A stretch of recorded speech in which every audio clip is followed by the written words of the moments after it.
Muito bem, vamos então ao nosso tema principal de hoje. STF declara inconstitucional o marco temporal.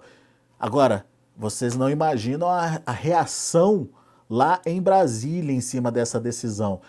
A FPA já divulgou aí uma nota o mais rápido possível e o presidente da FPA, a Frente Parlamentar do Agronegócio, Pedro Lupion, ele ficou bravo com a decisão e foi incisivo aí numa declaração. A gente vai mostrar a declaração daqui a pouquinho para vocês. Tem também a reação da própria CNA. CNA trazendo aí uma crítica bastante dura aí à decisão do STF sobre o marco temporal. Deixa eu ler rapidinho aqui para vocês. A CNA vê com muita preocupação o julgamento do Supremo Tribunal Federal sobre o marco temporal para a demarcação de terras indígenas. A análise dos ministros modificou a jurisprudência até então consolidada pela própria Corte sobre o tema. A revisão dessa jurisprudência trará consequências drásticas para a atividade agropecuária e para as relações sociais, instalando um estado de permanente insegurança jurídica para toda a sociedade brasileira, incluindo nesse rol aí milhares de produtores rurais em todo o Brasil. O fim do marco temporal, está aqui na nota da CNA, pode expropriar milhares de famílias no campo que há séculos ocupam suas terras, passando por várias gerações, que estão na rotina diária para garantir o alimento que chega à mesa da população brasileira e mundial. Daí vem a parte da tentativa de reversão aí. Temos a confiança de que o Congresso Nacional, assumindo a sua responsabilidade histórica e institucional de legislar, dará concretude à Constituição, conformando os direitos envolvidos e aprovando o projeto de lei 2903 em trâmite no Senado Federal, restabelecendo a segurança jurídica e assegurando a paz social. Muito bem, esse é o posicionamento da CNA. Agora deixa eu trazer para vocês um pouquinho da reação do Pedro Lupion. Foi durante uma entrevista coletiva realizada ontem, né?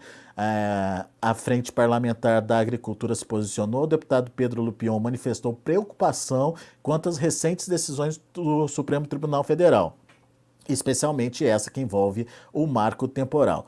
O recurso extraordinário julgado ontem pela Corte alterou a própria jurisprudência, uma decisão que partiu do próprio STF com aquela questão, depois a doutora Luana vai explicar melhor para a gente, com aquela condicionantes, né, as condicionantes que foi elaborada pelo próprio Supremo Tribunal Federal. Entre essas condicionantes tinha lá o marco temporal. Mas olha o que o Lupion falou. O STF está destruindo o direito de propriedade do Brasil. Não é mais possível aceitar a expansão das atribuições do judiciário, pois sequer respeita o texto constitucional e as balizas por ele próprio definidas em casos emblemáticos e paradigmáticos. O Lupion também criticou uma outra decisão recente aí do STF, né, sobre a função social da propriedade. Tivemos votação sobre desapropriação de terras sem função social, virou uma questão totalmente subjetiva com a decisão do judiciário, quer função social maior que produzir e auxiliar aí na segurança alimentar mundial, afirmou o presidente aí da Frente Parlamentar. Enfim, reações contundentes ao que aconteceu ontem lá em Brasília em relação ao marco temporal, placar de 9-2. Para comentar o tema e principalmente ajudar a gente a entender o que pode acontecer daqui para frente após essa decisão do STF, doutora Luana Ruiz já está aqui comigo. Bom dia, doutora Luana, seja muito bem-vinda. É um assunto que está pegando fogo e que alterou os ânimos, inclusive lá em Brasília, doutora Luana. Um bom dia a todos. Mais uma vez, quero cumprimentar todos vocês dos Notícias Agrícolas, agradecer pela oportunidade, principalmente pelo trabalho importante que vocês fazem de trazer ao debate assuntos tão peculiares e tão sensíveis, como é o caso de demarcação de terras indígenas. A temperatura subiu realmente em Brasília, mas nós devemos convir que essa temperatura está alta, não é de agora. Essa temperatura está alta desde lá de 2019, talvez por questões políticas, por aspectos econômicos e sociais, essa linha do nosso poder judiciário, né? E desde 2019, esse recurso extraordinário ele vem em uma constância entrada e saída de pauta. Aqui mesmo, no Notícias Agrícolas, já abordamos essa questão por diversas vezes. E agora nós estamos com a sensação da derrota. A derrota porque ontem se encerra o julgamento do recurso extraordinário 1.017.365, tendo os ministros do Supremo Tribunal Federal derrubado o marco temporal. Olha só, chegou o dia que eu esperava não chegar nunca, o dia em que estivéssemos aqui conversando e eu viesse dizer que o Supremo Tribunal Federal derrubou o marco temporal. E a gente achou, né, doutora, que o placar pudesse ser até um pouco diferente do que foi, né? 9-2. É porque a esperança é a última que morre, né? Eu sou suspeita, eu sou uma eterna esperançosa, acreditei de fato que nós tínhamos aí alguma chance de não derrubar o marco temporal. Por quê? Porque derrubar o marco temporal, ele acarreta graves consequências. O Brasil hoje já tem 14% do seu território nacional impactado por demarcações. Esses 14% compreendem ali aproximadamente 630 processos. Fora isso, nós temos 148 processos lá na FUNAI sem o resumo do relatório, então ainda sem saber qual será o tamanho dessas áreas. E além disso, consta no site da FUNAI 430, mais ou menos, reivindicações. 430 com 130, nós estamos falando ali de quase 600 áreas, ainda sem sabermos que tamanho terão. Ou seja, se nós já temos 14% do território nacional objeto de 630 processos, e ainda temos mais 600 processos a virem, por vir, significa que nós podemos chegar a quase 30% do território nacional? Esse é o problema de derrubar o marco temporal. Não é o problema... Sim? Só para entender, esses processos que a gente ainda não conhece o tamanho da possibilidade de ocupação ou de transformação em terras indígenas, podem pegar propriedades privadas, podem pegar parte de municípios, enfim, não tem escolha. Se for determinado que ali é uma terra indígena, acaba tudo, certo? Como aconteceu lá na Raposa Serra do Sol? Não, podem pegar não, com certeza pegarão. Eu desafio aqui a apresentação, qualquer rincão brasileiro que não esteja antropizado, ainda mais se considerando as dimensões das áreas que vêm sendo demarcadas. Agora, no Xingu, acabou de ser identificada uma área, são quase 400 mil hectares. Consta do resumo do relatório que o contingente indígena são 60 pessoas. Então, diante dessas imensidões, tudo bem que existe uma tese antropológica de vínculo com a terra e tudo mais, nós estamos falando de o quê? 6 mil hectares por indivíduo de uma comunidade. Então, diante dessas proporções, com certeza pegarão áreas antropizadas, áreas em que já estão inseridas no contexto do domínio privado, áreas que já têm o seu índice de produção agrícola, extrativista, pecuária, enfim, com certeza absoluto impacto na propriedade privada e na produção do agro brasileiro. Então, o problema não é atender os anseios e os interesses das comunidades indígenas. O problema é fazê-lo diante de uma flagrante insegurança jurídica. Quando o cidadão adquire um bem e esse bem demanda de um documento expedido pelo poder público, o seu veículo registrado no Detran, o seu diploma universitário reconhecido pelo MEC, o seu título imobiliário, são direitos que estão garantidos por um papel, por um documento. E esse documento tem validade pela fé pública que nós, cidadãos brasileiros, depositamos no poder público. E agora esse poder público vem, pega este documento, no caso concreto, o documento que garante a propriedade, e simplesmente desfaz. o valor que tem aquele documento para nós. Então, isso é uma situação delicada, uma situação grave, que coloca em jogo a segurança jurídica. Mas E o marco temporal colocaria um marco mesmo, né, como o próprio nome diz, nessa vontade aí de aumentar as áreas indígenas pelo Brasil, né? Seria importante o marco temporal. O marco temporal traria racionalidade, razoabilidade, convergência de atendimento de direitos, porque pelo marco temporal é possível sim atender os anseios dos indígenas, demarcando todas as áreas que estavam efetivamente sendo tradicionalmente utilizadas pelas comunidades, eventual necessidade de ampliação em áreas nas quais os índios não estavam, seria possível a criação de reservas indígenas, que já tem a previsão no Estatuto do Índio. Ah, mas não pode, porque reservas indígenas, primeiro, não atende à questão de cosmovisão. Não seria jamais, no universo de reservas indígenas, demarcado 400 mil hectares para 60 indígenas, por exemplo, porque é um sistema e um mecanismo que exige mais razoabilidade. O marco temporal não exclui os indígenas da Constituição Federal.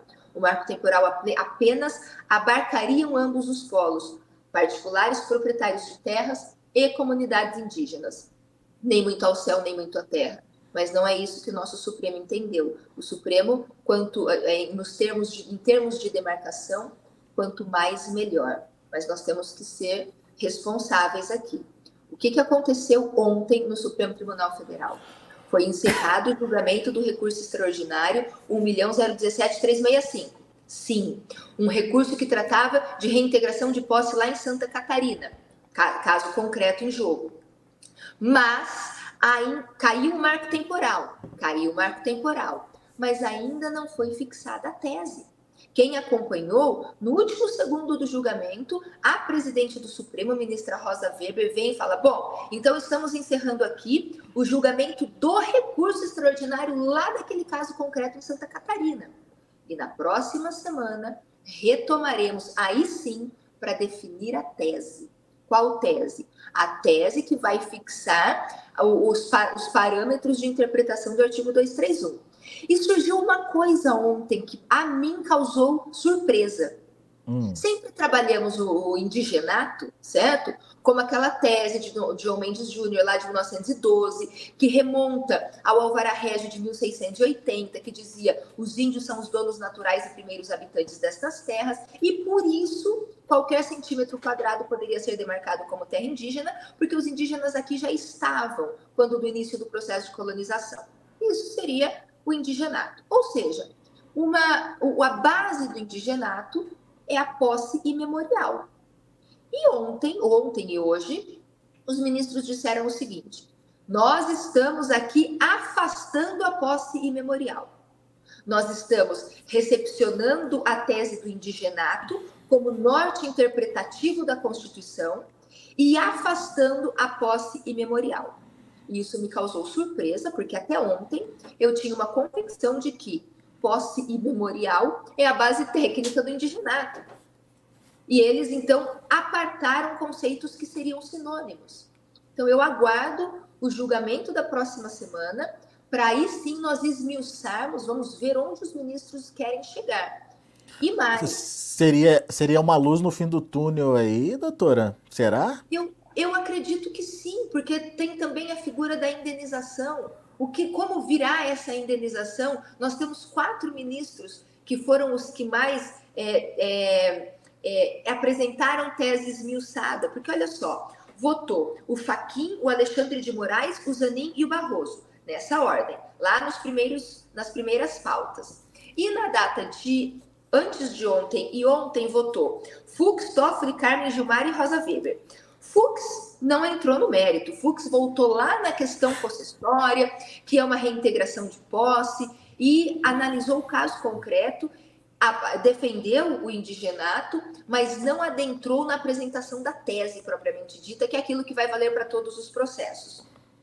O Toffoli trouxe também uma questão técnica: vamos devolver o recurso lá definir a tese primeiro e devolver o recurso para o TRF rediscutir a matéria agora com base na nossa interpretação. Essa questão de devolução do processo, que seria uma preliminar arguida pelo Estado de Santa Catarina, também já foi refutada.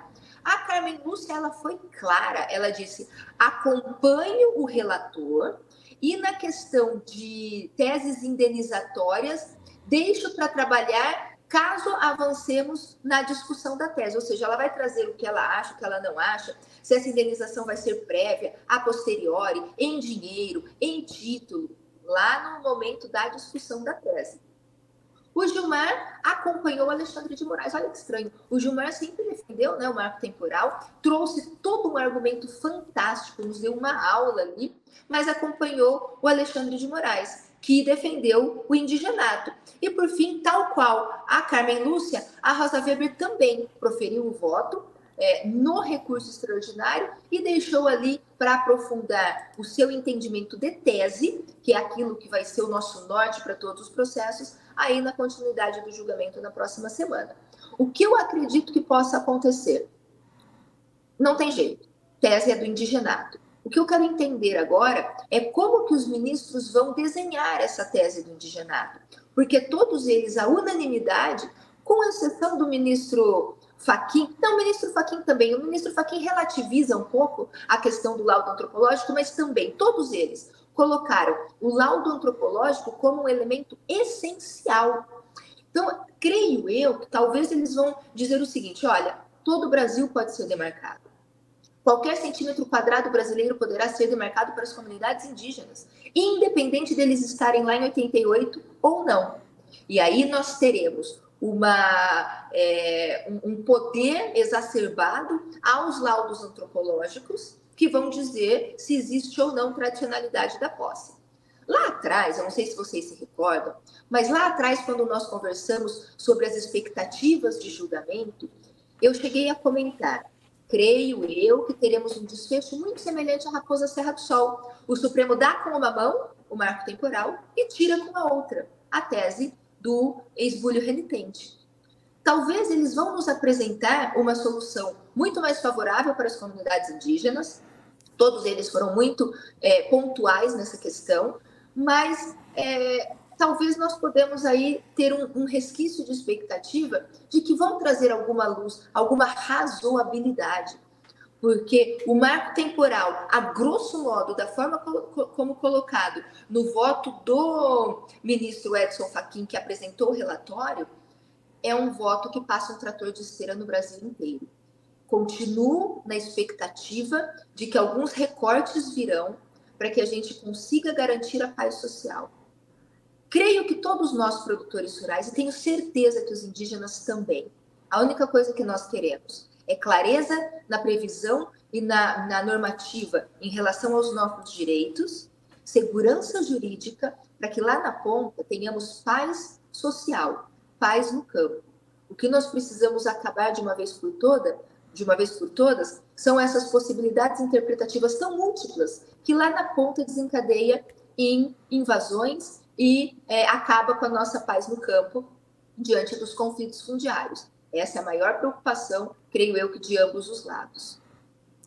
A gente está tendo aqui a participação do pessoal, doutora Luana, e ao longo da nossa conversa eu vou colocando algumas ponderações aqui que vão sendo feitas. O Gabriel Rebelato, por exemplo, diz que a questão não é somente e exclusivamente sobre a propriedade, sobre a própria propriedade. Isso trará instabilidade social e expropriará milhares de famílias brasileiras, pessoas essas que cultivam há anos nessas terras. Então, ele até deixa em letras maiores aqui: menos Estado e mais liberdade. Enfim, o Éder Oliveira: infelizmente essa questão do marco temporal dá insegurança jurídica para quem quer investir. É uma consequência da decisão também, né, doutora? Insegurança jurídica e a questão da restrição dos investimentos, dos possíveis investimentos, né? Com certeza foi como abrir minha fala. Ninguém. Vamos sair um pouco desse contexto, porque às vezes parece que nós estamos aqui num ambiente um pouco contaminado. Eu sou produtora rural, eu advogo para produtores rurais, tenho uma propriedade invadida, mas vamos sair um pouquinho desse contexto para dizer que nós vamos buscar um pouco de imparcialidade na colocação. E eu volto ao exemplo do Gabriel? diploma universitário. Me Tá. diga quem é o jovem, tá certo? Que vai trabalhar de segunda a sexta, das 7 da manhã ao meio-dia, ou período integral às 5 da tarde, para ir para casa, para se trocar, para ir para uma universidade, para fazer um curso, dedicando o seu tempo, quem está nas universidades públicas, ou usando o recurso do seu suor de trabalho, quem está nas universidades privadas, se ele não tiver a garantia absoluta de que ao final do curso ele recebe um diploma que vale. Um diploma com carimbo do MEC que vai efetivamente lhe abrir portas no mercado de trabalho. Se ele não tiver essa certeza absoluta, essa confiança no poder público, ele não vai perder seu tempo para buscar um diploma que nada lhe trará de segurança. É a mesma coisa, todo direito que se pauta em uma ação do Estado brasileiro, e quando você tem uma relativização da validade dessa ação do Estado brasileiro, e aí eu volto agora para o caso concreto, matrícula, registro imobiliário, e quando se relativiza a fé pública desse documento, primeira coisa que acaba, segurança jurídica. Segunda coisa que acaba, confiança legítima. Lembrando que a segurança jurídica é o que estabiliza a relação entre os cidadãos. Invasões, conflito fundiário, não há mais um respeito entre os cidadãos. Segundo ponto que acaba, confiança legítima. Confiança legítima é aquilo que estabiliza a relação do cidadão com o poder público. Eu deixo de confiar no poder público. Eu não vou mais investir, eu não vou mais produzir, eu não vou preparar o solo, eu não vou incrementar o meu rebanho. Todas esses reflexos na produção. Eu estou falando agora do agro, mas isso serve, como eu dei o exemplo, para o universitário. Ele vai deixar de ir para a faculdade porque ele não tem confiança naquele documento que o Estado vai lhe passar. E, por fim, uma aniquilação absoluta do Estado democrático de direito. Se eu não tenho propriedade privada, certeza de que o que é meu, segurança jurídica, algo que estabiliza as relações entre os cidadãos, e confiança legítima, algo que estabiliza a relação entre os cidadãos do Estado brasileiro, eu não tenho Estado democrático de direito. Então, com certeza, esse tipo de julgamento, ele vai muito além daquele problema imbricado ali entre alguns produtores rurais e algumas comunidades indígenas. É algo que deveria ser uma preocupação nacional de todos, da sociedade como um todo, porque as consequências, elas são realmente muito amplas. Por isso, por conta da profundidade e da amplitude das possíveis consequências, eu nunca perdi a esperança de que o Supremo Tribunal Federal ainda trará, ainda tenho alguma esperança, né? Algo que vai nos permitir convivermos. Porque, pensa bem, se nós estávamos... Olha só, o marco temporal, ele surge na Raposa Serra do Sol, ali em meados de 2008, e diz que só é terra indígena onde os índios estavam em 88, porque a Constituição garante aos índios as terras nas quais eles estão, e não o retorno para todas as áreas nas quais um dia estiveram. Só que muito antes, quase uma década antes do marco temporal na Raposa Serra do Sol, nós tivemos fixado pelo próprio Supremo a súmula 650, que já era o marco temporal, já era a mesma essência do marco temporal. A súmula 650 diz que aldeamentos extintos não são terras indígenas. Ou seja, só são terras indígenas as áreas nas quais os índios estão e das quais nunca saíram. Se já saíram, o aldeamento é extinto e a área não é terra indígena. Por quê? Pelo mesmo fundamento do marco temporal. A Constituição garante aos índios as terras nas quais eles estão, e não o retorno para as terras nas quais um dia estiveram. Então, nós estamos falando de quase 2 décadas, não, mais de 2 décadas, desde da vigência da súmula 650 até os dias de hoje, mais de 2 décadas, com uma jurisprudência firme, uma jurisprudência que veio pautando os nossos debates, uma jurisprudência que veio sendo aplicada pelo Poder Judiciário em todas as instâncias. E agora nós estamos passando pela revisão de algo que já era os trilhos da nossa discussão acerca dessa matéria. Insegurança jurídica. É isso que é engraçado, uma revisão de uma própria decisão que parte da mesma corte, enfim. Tem uma colocação da Mônica Correia que eu queria que a senhora comentasse. A Mônica está dizendo o seguinte: terras indígenas são da União. Na prática, estão retirando terras de produtores particulares e estatizando? Dá para ter essa leitura, doutora? Aí nós precisamos falar de ideologia, nós precisamos falar de uma agenda geopolítica e nós precisamos falar de um interesse econômico. Quando nós demarcamos, quando o Brasil demarca, eu vou pegar o exemplo da Raposa Serra do Sol por ser emblemático, mas nós podemos pegar muitos outros exemplos. Quando o Poder Judiciário brasileiro chancela a demarcação de 1.700.000 hectares no estado de Roraima, retira de lá diversos arrozeiros, Roraima como sendo o maior produtor de arroz no nosso país, e aloca 19.000 indígenas, e vocês podem fazer a conta depois para ver a proporção de área por cidadão indígena. E aqueles indígenas, depois de terem a área demarcada, passam fome e vão pegar comida nos lixões de Boa Vista. Quando o Brasil entrega para os Yanomamis a reserva Yanomami com 9 milhões de hectares, e aqueles indígenas passam fome, não tem garantia de ir e vir, não tem acessibilidade e morrem por inanição. E diversos outros exemplos. Nós chegamos à conclusão de que terra não é a solução para a dignidade das comunidades indígenas. Eles precisam de outras coisas, de políticas públicas sérias, o que infelizmente o país deixa a desejar.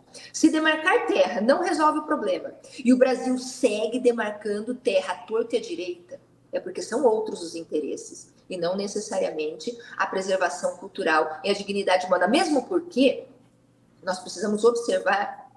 Eu estou analisando essa demarcação recente agora do Xingu e a tese ali é de que naquela reivindicação estaria enterrado o pai do indígena Raoni. E o indígena Raoni tem um Instituto Raoni, que recebe recursos da França. Ele é financiado pela França. E nós podemos voltar em 2019, quando a Amazônia estava em chamas, que nós tivemos uma mobilização do Parlamento Europeu de criar barreiras para a aquisição de commodities brasileiras. Isso significa que é possível a leitura de uma agenda geopolítica que busca a estatização das terras brasileiras, certo? Por questões de agendas políticas e econômicas. Mas uma coisa é muito importante nós deixarmos claro. O Estado brasileiro precisa e deve colocar os pés nas áreas demarcadas, nas aldeias, e não só o Estado brasileiro. Os Estados federados também têm essas possibilidades. Políticas públicas dentro das aldeias, estender as mãos às comunidades indígenas, porque nem todos os indígenas estão se deixando levar para que as suas pautas sejam bandeiras geopolíticas. Então é muito importante essa presença do Estado brasileiro, dos Estados federados, junto às comunidades indígenas, atendendo essas pessoas. Eu não sei se quem nos acompanha aqui já esteve em uma aldeia, já esteve em uma área demarcada e pior, já esteve em uma área de conflito. São seres humanos que estão ali também, tal qual nós, produtores rurais, rogando por uma luz ao fim do túnel. É preciso que haja equilíbrio e é possível haver esse equilíbrio. É só nós observarmos o próprio voto do ministro André Mendonça e ontem, com muita clareza, o voto do ministro Gilmar Mendes. O Gilmar Mendes ele apresenta uma tese oh meu Deus, que foi ministro, não vou lembrar, mas enfim, do Jobim. Ele apresenta uma tese do Jobim que vem por etapas de análise. Então, eu preciso analisar por etapas. Estavam lá em 88, a primeira etapa, que seria a coabitação tradicional. É essencial para a preservação cultural, segunda etapa. É necessário a sua reprodução física, de sobrevivência, terceira etapa. Atende seus usos e costumes, quarta etapa. Então, nós precisamos trazer racionalidade para essas análises. Tem terras que estão sendo estudadas e demarcadas que as comunidades, essa, por exemplo, as comunidades teriam sido retiradas de lá na década de 60. E a reivindicação só retoma em 2005. Entre a década de 60 e 2005, aconteceu uma vida ali. E agora esse retorno, porque um dia lá estiveram, foram retirados. Foi injusto, foi errado, foi violento, é verdade. Nós não podemos negar a nossa história. Isso não significa que nós vamos apagar, porque aconteceu isso com as comunidades indígenas, reflexos de um processo de colonização. Nós vamos apagar agora décadas da vida de outros brasileiros que lá estiveram. Como eu digo e repito, entre as décadas de 30 e 60 até 2005, 2010, quando surgem as reivindicações, em alguns casos concretos, vidas aconteceram. É um período de vidas. Então, simplesmente pegar o indigenato, tal qual colocado pelo Edson Fachin, que, como repito, para mim ainda era fundamentado pela posse imemorial, é um trator de esteira destruindo vidas. Mas o marco temporal puro, sem as suas nuances de esbulho renitente, de possibilidade de criação de reservas, também é um trator de esteira passando por cima do outro lado.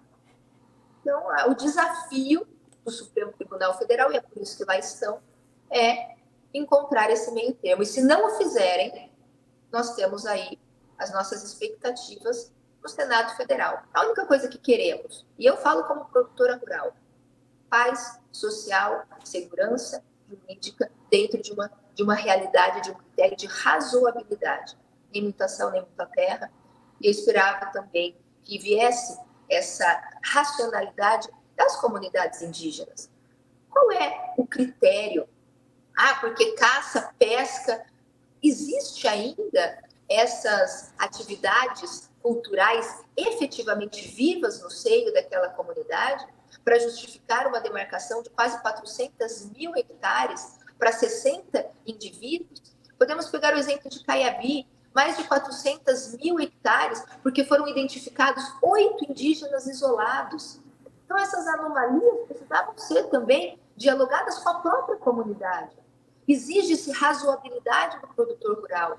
Olha, tudo bem, tem que entregar para os índios, vamos ver uma forma de indenização, de compensação, eu dediquei minha vida para aquilo. Por que esse diálogo também não se abre com as comunidades indígenas? Espera aí, gente.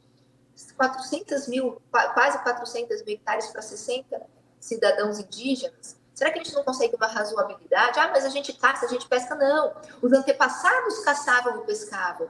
Os jovens de hoje não caçam e não pescam. Muito pelo contrário. Pleitam cotas nas universidades, qualificação de mão de obra, o que não os faz menos indígenas. Muito pelo contrário, mas relativiza a cosmovisão, relativiza essas áreas de perambulação, de parentela. Então, a antropologia também poderia ser chamada um pouquinho a responsabilidade para nós entrarmos em uma linha em que índios e produtores estejam dentro da estrada, né? Doutora, tem a participação do Joaquim Teixeira Neto. Ele faz o seguinte questionamento: e a União vai indenizar a desapropriação de terras de quem tem documentação em ordem? Essa é uma grande dúvida. Chega a ser até uma proposta, se eu não me engano, inicial aí do ministro Alexandre de Moraes, mas a gente esbarra na questão da falta de recursos do Estado. E daí, o dono da propriedade fica sem a indenização? Ou será que o processo de demarcação trava porque não tem dinheiro para avançar com esse processo e indenizar as pessoas? Enfim, é um outro imbróglio aí, né, doutora?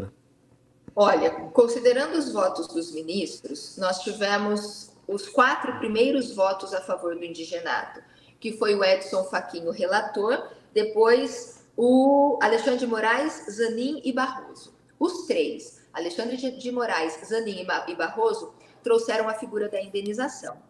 E os 3 cumularam indenização com indigenato. E aí o Toffoli, antes de ontem, trouxe o elemento ali de 2/3 do território pertence às comunidades indígenas. Mais uma vez, a questão da razoabilidade, a coberta é curta. Nós teremos, o Brasil, a nação brasileira, terá recursos para atender esses tamanhos de áreas reivindicadas, de áreas demarcadas? Então, acredito que não, porque se nós analisarmos, sequer são concluídas as indenizações das benfeitorias, que já é previsto na Constituição Federal desde 88 que as benfeitorias serão indenizadas, e nós temos aí um arcabouço gigantesco de processos que não foram ainda indenizadas a contento as benfeitorias, quanto mais a questão dessas dimensões de terras. O Zanin trouxe a figura da TDA, título da dívida agrária, para essas indenizações. É a mesma modalidade de indenização do INCRA lá no universo da reforma agrária. Outra dúvida latente, porque na questão de reforma agrária, é o que nós chamamos de desapropriação-sanção. Em tese, o produtor rural deixou de cumprir com parte da sua obrigação, não atendeu o tripé da função social e foi desapropriado, desapropriação-sanção, sendo indenizado com títulos. Na questão indígena, não existe nenhum elemento, nenhuma conduta ativa ou omissiva daquele produtor rural, daquele proprietário, que o desabone ou que ele tenha deixado de atender. Ele vai receber em títulos da dívida. Como é que vai se dar essa avaliação? Vai ser com base na pauta do ITR? Vai ser com base na pauta do Estado, lá para ITCD e ITBI? Vai ser com base no valor de mercado? Outra questão que nós não sabemos. Por isso que eu entendo o seguinte: perdemos porque o marco temporal caiu, isso é fato. Estamos trabalhando, o Supremo está trabalhando com o indigenato, isso é fato. Teremos demarcações nesses moldes, com certeza. Mas vamos ver, vamos aguardar um pouquinho. Semana que vem eles voltam para a definição específica da tese, e aí sim nós podemos mergulhar nessa análise com mais concretude. Por isso que eu venho aqui falando, eu me atenho muito, não quero trazer juízo de valor àquilo que os ministros votaram, quero me ater ao voto dos ministros, e o juízo de valor que faço com muita tranquilidade é que, se nós tivermos o indigenato tal qual colocado pelo Edson Fachin, desconsiderando pormenores que possam surgir ainda, nós temos uma relativização da segurança jurídica. Ponto final. Maiores aprofundamentos, vale a pena nós esperarmos aí a conclusão, a definição da tese. Tem mais uma coisa. Está sendo julgado o recurso extraordinário 1.017.365, que nasce lá de uma ação possessória de Santa Catarina. Os índios invadiram o parque ambiental, começou uma ação de reintegração de posse e chegou agora nesse recurso extraordinário. Só que já tramitava no Supremo uma ACO, que é uma outra ação. Essa outra ação é uma demarcação que recai lá sobre 300, 400 possuidores, proprietários, eu não sei ao certo a realidade fundiária daqueles particulares. E nessa outra ação discute-se a nulidade da demarcação e também se traz a figura da indenização. E o recurso extraordinário com essa ACO, eles foram unificados. Então, quando a gente trata de marco temporal, indenização e tudo mais, nem é específico a esse recurso extraordinário. É lá nos autos daquela ACO que foi anexado a esse recurso extraordinário. Então, são duas ações, em verdade, tramitando. Por isso, o aprofundamento da tese agora foi julgado o recurso extraordinário, ontem concluiu, e por isso que passou para a sessão seguinte a definição de tese, porque agora sim, juntando toda a matéria, quer seja de posse, quer seja de domínio, de indenização, de particulares, mesmo porque, como é que nós vamos discutir indenização a particulares nesse recurso extraordinário, sendo que esse recurso extraordinário é uma área pública do Estado? Porque tem aquela ACO vinculada. Por isso, entendo ainda a maior coerência. Nós, apesar de aflitos, né, sem saber qual vai ser o desfecho, acredito que as comunidades indígenas também comemoram grandiosamente a queda do marco temporal, mas ainda existe incertezas do que efetivamente virá. Então, acredito bastante conveniente nós atentarmos aí para essa continuação do julgamento na próxima semana. Muito bom, mas paralelo a isso, existe a reação lá no Congresso. O que pode acontecer de fato lá no Congresso dá para esperar uma decisão, uma solução, ou pelo menos um caminho novo a se seguir a partir do que pode acontecer lá no Congresso, doutora? Com certeza absoluta, porque o Supremo só está interpretando diante da ausência de lei. Nós não temos uma norma, um ato normativo que define a interpretação do artigo 231. Por isso que o Supremo avança, pela leniência do Congresso Nacional. Não digo do Congresso de hoje, né? Porque o projeto de lei de 2007, nós estamos em 2023. Se o Supremo avança, é porque o Congresso não está ocupando as lacunas. Mas é possível, sim, nós temos o advento da lei. A lei, ela vai preencher essas lacunas em sobreposição ao entendimento do Supremo, mas, como nós já discutimos, toda lei pode, naturalmente, ter a sua Constituição questionada. E se acontecer isso, se essa lei vier a ser, por mais que seja vetada pelo presidente da República, se for o caso, então primeiro tem que ser aprovado pelo Senado. Tem que sair da CCJ e ir para o plenário do Senado para ser aprovada. Sendo aprovada, vai para o presidente da República, que vem sanção ou veto. Se houver o veto, ele volta para a Câmara manter ou derrubar o veto do presidente da República. E para depois, então, se transformar em lei efetiva. Sendo lei, entrando em vigor, essa lei, como todas as leis, podem ter a sua constitucionalidade questionada, volta lá para o colo do Supremo. Não sei se nós teremos aí uma discussão de PEC, um ponto técnico importante que me chamou a atenção. Já tinha me chamado a atenção lá no voto no relatório do ministro Edson Fachin. No relatório do ministro Edson Fachin, duas coisas me causaram um pouco de incômodo. Primeiro, essa forma tão pontual com a qual o ministro Edson Fachin defende o exercício contramajoritário do Supremo. Ele diz que o Poder Judiciário precisa exercer o seu poder contramajoritário. Contra-majoritário.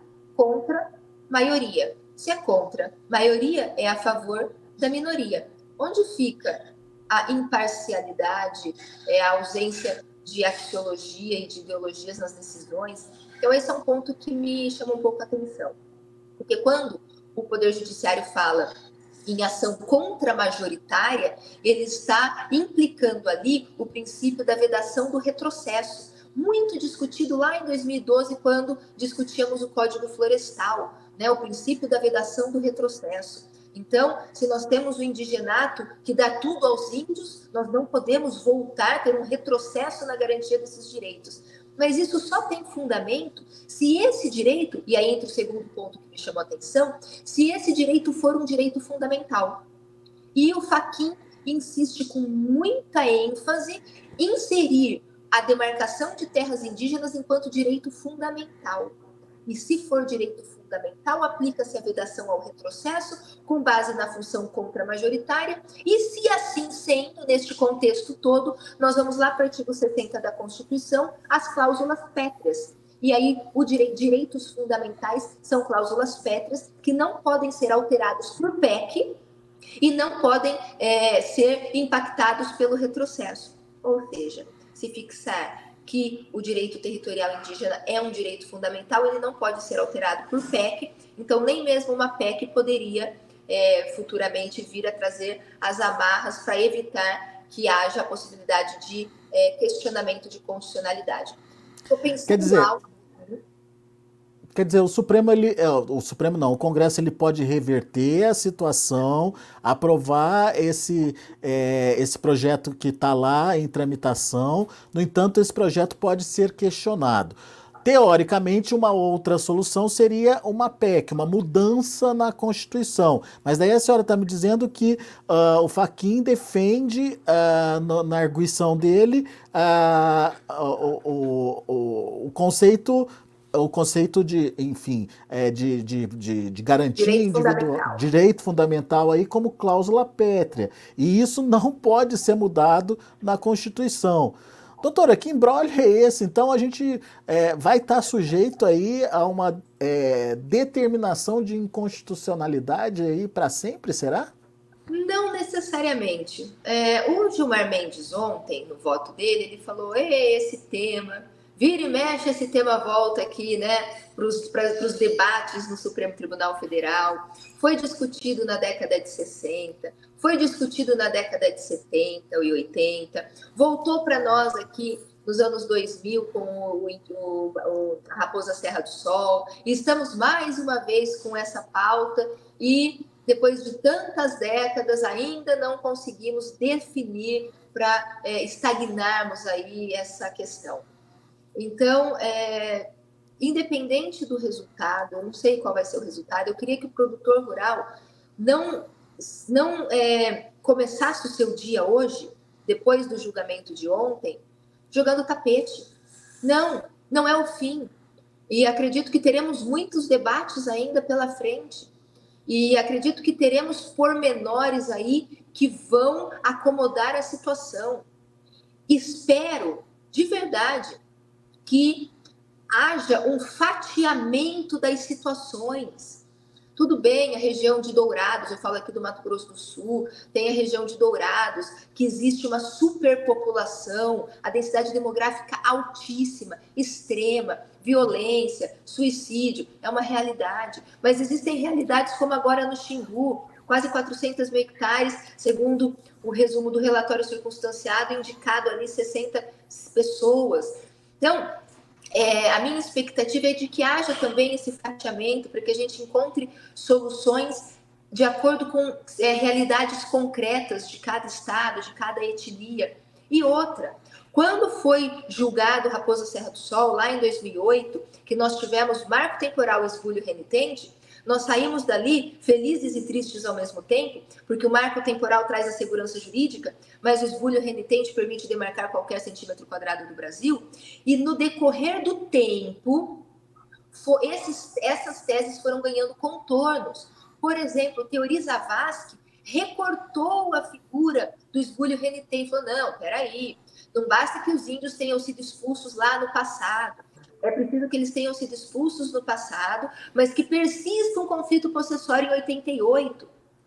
Marco temporal, mas Gilmar Mendes trouxe, anos depois, em outros processos, um recorte na questão, esteja lá em 88, primeira análise, mas não basta estar, tem que estar ocupando de modo tradicional, uma segunda análise.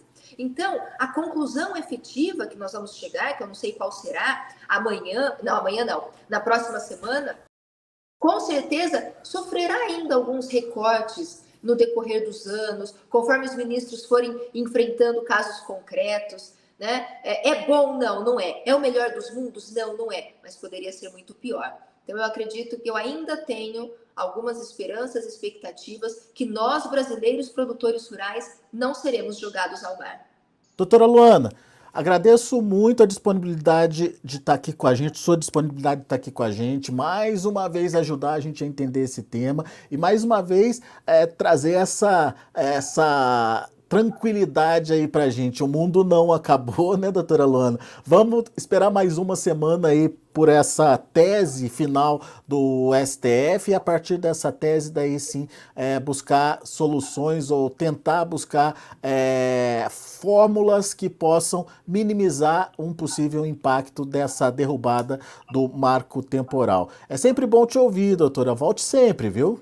Eu agradeço, muito obrigada e um bom dia a todos. Bom dia para a senhora também. Bom, pessoal, depois dessa aula, então, e detalhes importantes aí trazidos pela doutora Luana, a gente não tem mais o que dizer. Vamos esperar a tese final aí do STF na semana que vem para entender o que os ministros estão pensando. Um ponto importante nessa entrevista com a doutora Luana é que os ministros estão ou deram indicações de que vão afastar a posse imemorial a qualquer tempo, de qualquer forma, desde em algum momento, mas é preciso trazer alguma coisa mais consistente aí para a discussão. Vamos ver então o que vem pela frente.